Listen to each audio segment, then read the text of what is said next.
in 1999. I'm a believer. I put my trust and my faith in Jesus Christ. That's my Lord and Savior. And that faith dictates everything that I do and how I interact. And so I say that to invite you. You're going to have questions. You got a lot. And I get it. And I want you to ask them. I want you to ask them as I'm presenting. I want you to ask them afterwards. And I will be as transparent as I can possibly be. I am an attorney. I represent Truett McConnell University. That's my client. So there are some things that maybe I can't get into. But I will answer what I can. And I want you to know that on the front end. So, why are we here? Well, there was an article that came out last night. I'm sure most of you have read it. There's a podcast that goes along with it about from Haley Swenson and a relationship that she had with Dr. Brad Reynolds, the former VP here. It is written with the premise that Truett McConnell was blind, did not take any action, willfully did not take any action to address issues between Ms. Swenson and Dr. Reynolds. I can tell you that's not true. It's not. I'm not saying that what's not true. The emails that are referenced in there, I've read every one of them. And I wish I'd never had to. They are troubling. They're difficult, to be sure. They span the time period between 2013 and 2018. And there are about 340 of them. They were all written from or to a private, non-Truett email account. Every one of them. In Dr. Reynolds' case, it was from a Yahoo account.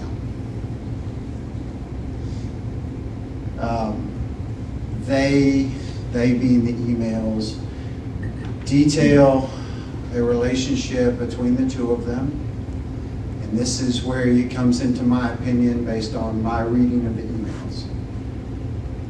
But a physical relationship that occurred sometime in 2013 and ended sometime toward the end of 2013, maybe the beginning of just in the beginning of 2014.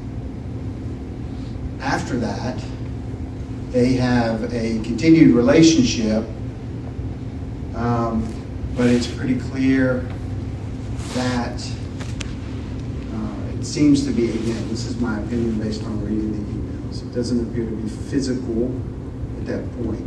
I will tell you that if any one of those emails had made it into the hands of anybody at Truett, certainly anybody in the administration of Truett, Dr. Reynolds would have been gone immediately. The emails are that bad. And I'm not just talking about salacious details, I'm talking about theological things that are stated in the emails. They're awful. They're awful.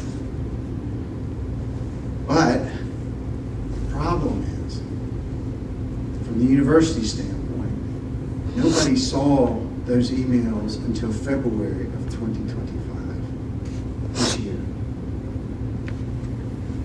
when we had to obtain them from the White County Sheriff's Department. Why is that relevant? Well, at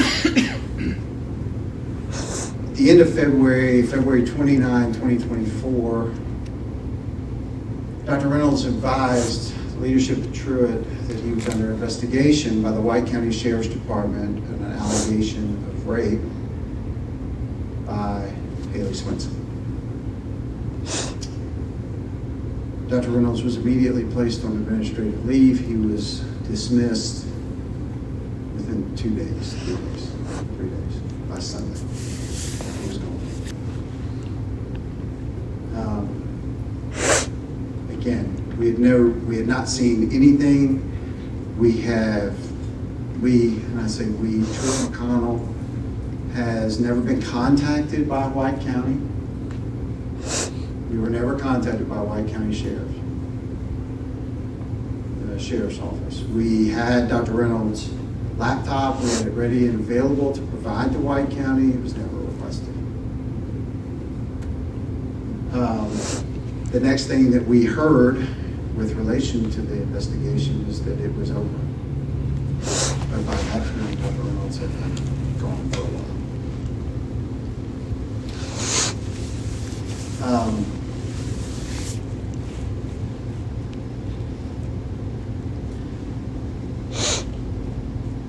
Over the 5-year period in the emails that I've seen,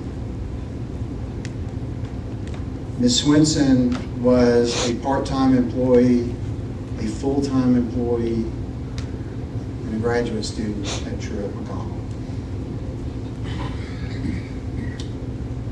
Again, we never saw any of the emails. Truett McConnell University never saw any of the emails.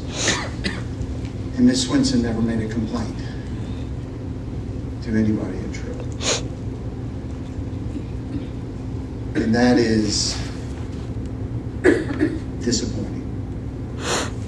Because again, Truett McConnell has, and it had at the time, Title IX and HR policies and procedures that are designed to investigate, to receive complaints, investigate complaints, and address complaints. Every complaint is different, and you deal with them on a case-by-case basis. I know this because this is what I do. I investigate complaints. I deal with complaints. I recommend discipline where appropriate. And that never happened. And the disappointing part for me is we were never given the opportunity. Again, I can tell you as an attorney, as a believer, any one of those emails makes it into the hands of the administration. And we're not here today. We're not.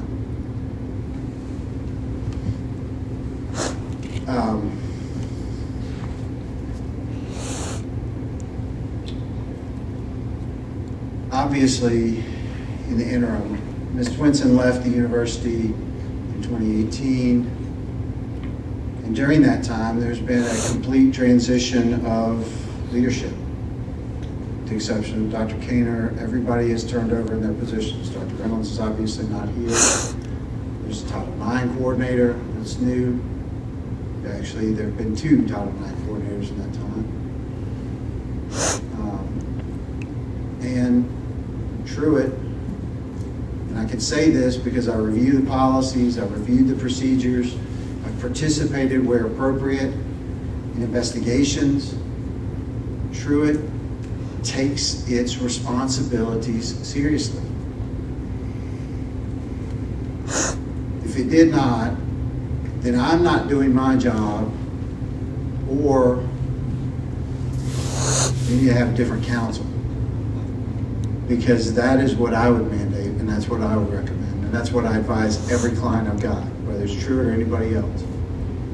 I represent clients from here to the coast and all parts in between. And I take my responsibility to each one of my clients very seriously, and that is administering, making sure that they've got policies in place and administering those policies to address immediately complaints of harassment, discrimination, abuse, whatever. And I fully, I say this, and I believe it, that Truett does what it's supposed to do in this regard. Truett takes its responsibilities seriously. So not only you, as faculty and staff, but to its students.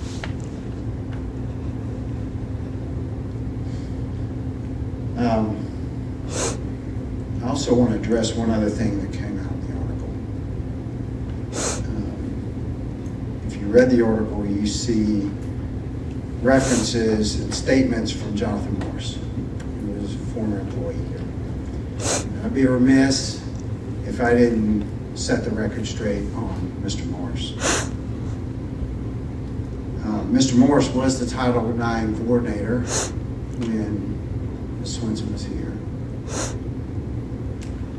And Mr. Morris, in the article, paints a picture that in 2016, which I believe is after the physical relationship between Dr. Reynolds and Ms. Swenson has ended, that in 2016 he had a conversation with Dr. Caner, and then he was fired as a result of that conversation. That is a lie. That is a lie. And I'm telling you that's a lie. And the reason I'm telling you that's a lie is because Mr. Morris was not let go and dismissed from Truett until the end of 2020. And the reason that Mr. Morris was dismissed from Truett in 2020 is because an independent auditor found that he had charged on 2 separate occasions up to $6,000 or $7,000 of personal expenses on his Truett McConnell credit card. And that's a problem for a 501c3 organization. It jeopardizes your status. And the auditor flagged it.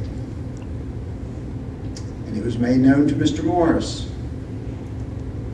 And he was disciplined for it and told not to do it again, and he repaid the money.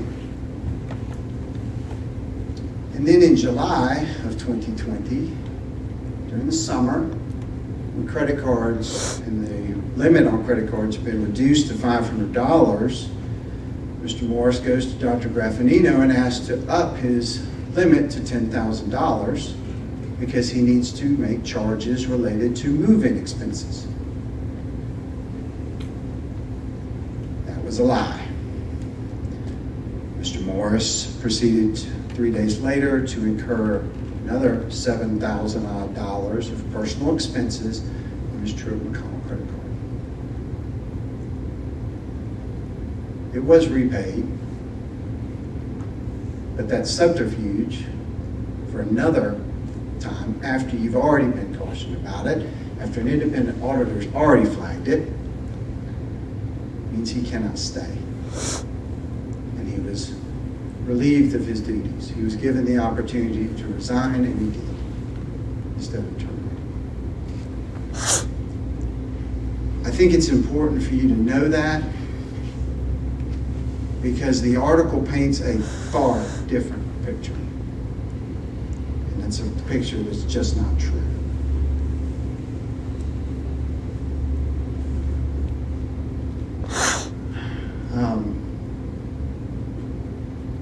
That's a lot for you to digest. What questions? I'm going to open it up. What questions do you have? Again, I will answer what I can.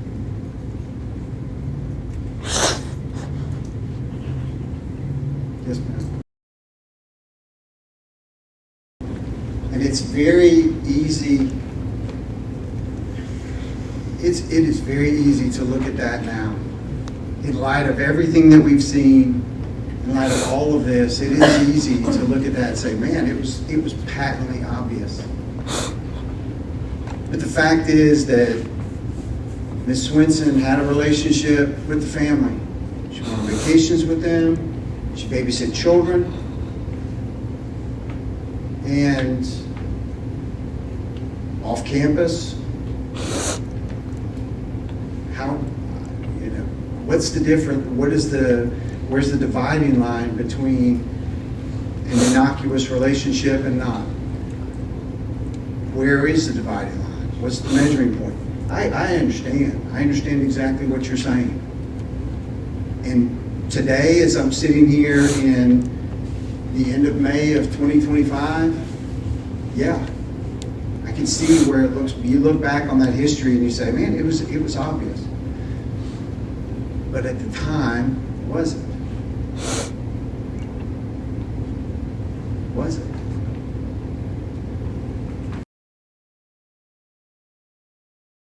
I am saying that there was a physical relationship in 2013, according to the White County Sheriff's Office report. There was no evidence that it was unconsensual.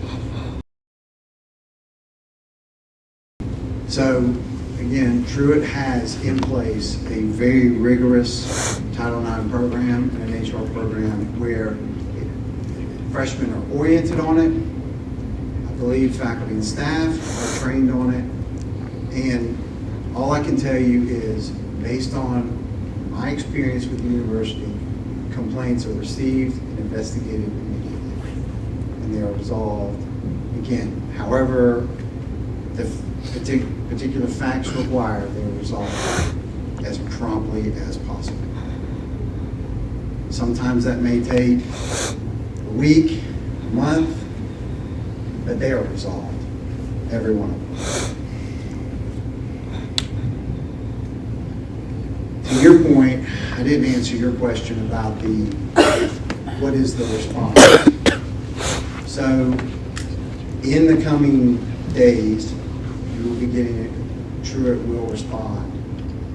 It is going to respond publicly, and it will probably be in another news article.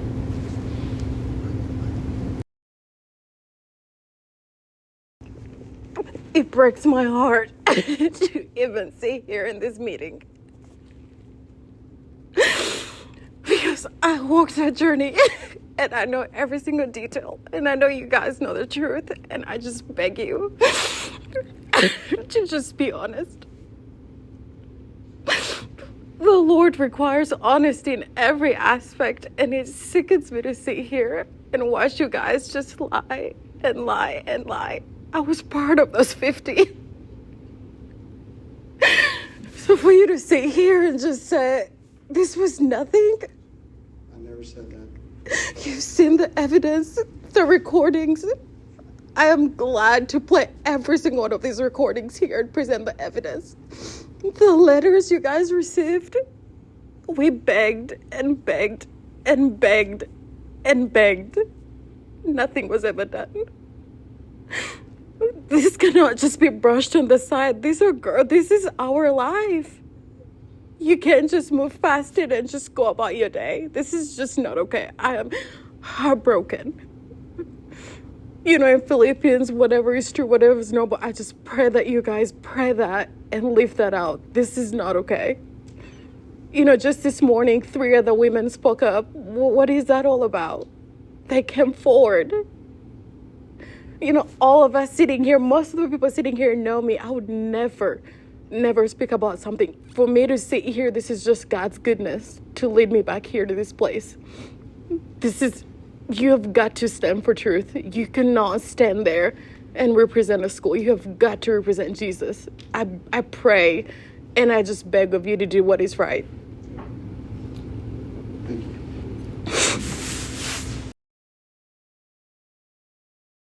Truett provided a statement in connection with the news article. Very little of it was used. The reporter also interviewed or received a statement from Amy Harpst, I believe, Brown as well, and that was not included at all. In terms of what steps, measures, what Truett does in compliance with its legal and moral obligations. But yes, there will be a response, and it will probably not be in the Rory's report, but there will be a response. Yeah, so in terms of the Title IX protocol, I'm not sure, having personally participated in and conducted investigations, I'm at a loss where there's a deficiency between Truett not meeting those obligations. I'm happy to investigate it. I will look into it further. I commit that to you. But I have come up here before to actively conduct investigations. And so that's where I'm.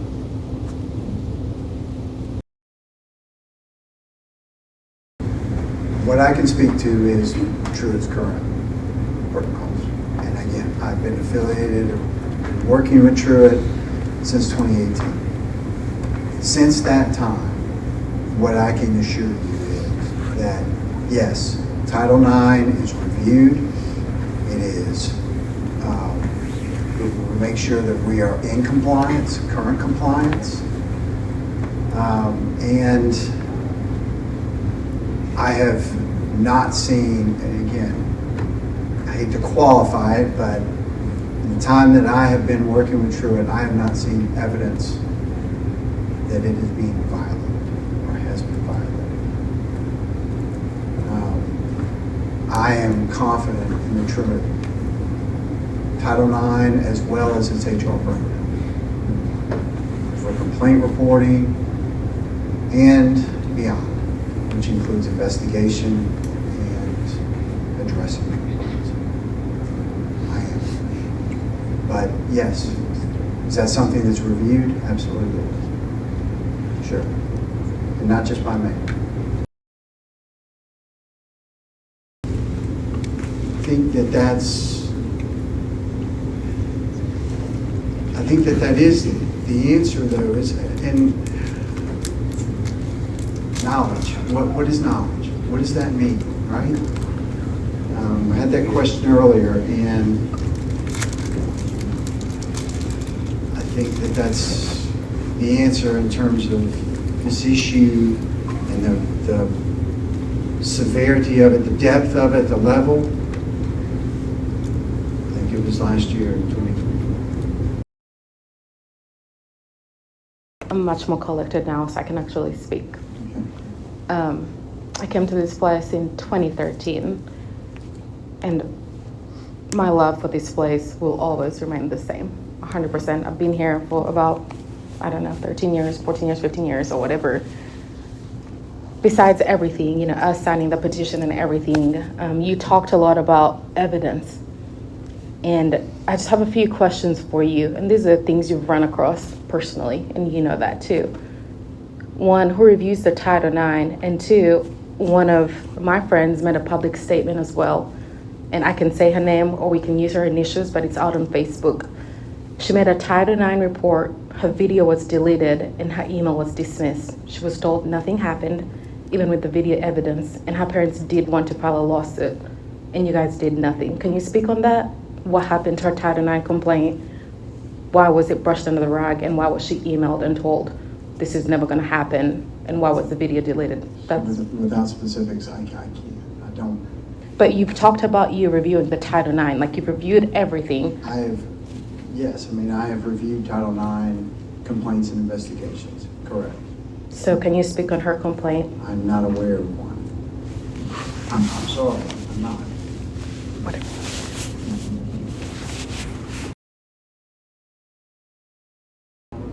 Any other questions? I want to have it for a couple hours.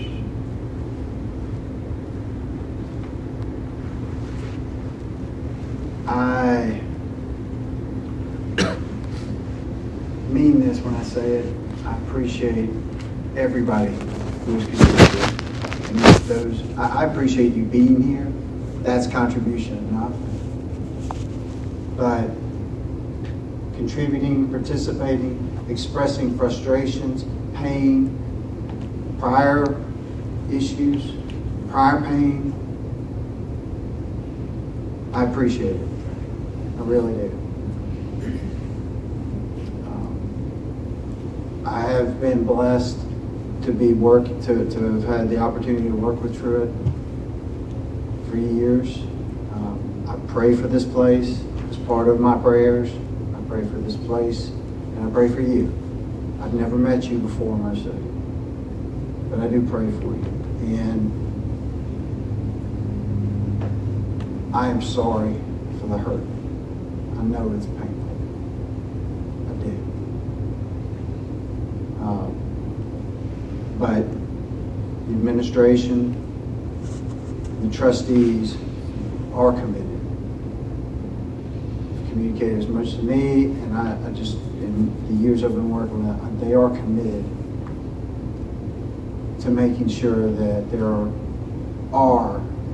that there is a culture here that is protective of everybody, whether you're employee, staff, faculty, staff, student, grad student, whatever, visitor.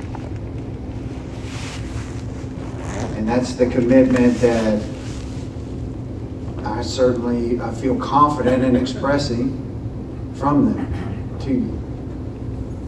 I will continue to work with them tirelessly. I will do what they need from me to help make sure that any holes are plugged, to make sure that there aren't holes, and if we think that there may be a hole, to deal with it. To your point, I helped walk Dr. Graff through the Title IX stuff. So I've been with that from the beginning, dating back 2018. So I make that commitment to you. You don't know me from Adam, and I get that. And I'm a lawyer, and I understand that too. But I am a believer. You can take that for what it's worth. I know people can toss that around. You just, I get that. That's the commitment that I make to you. That. Again, take it for what it's worth.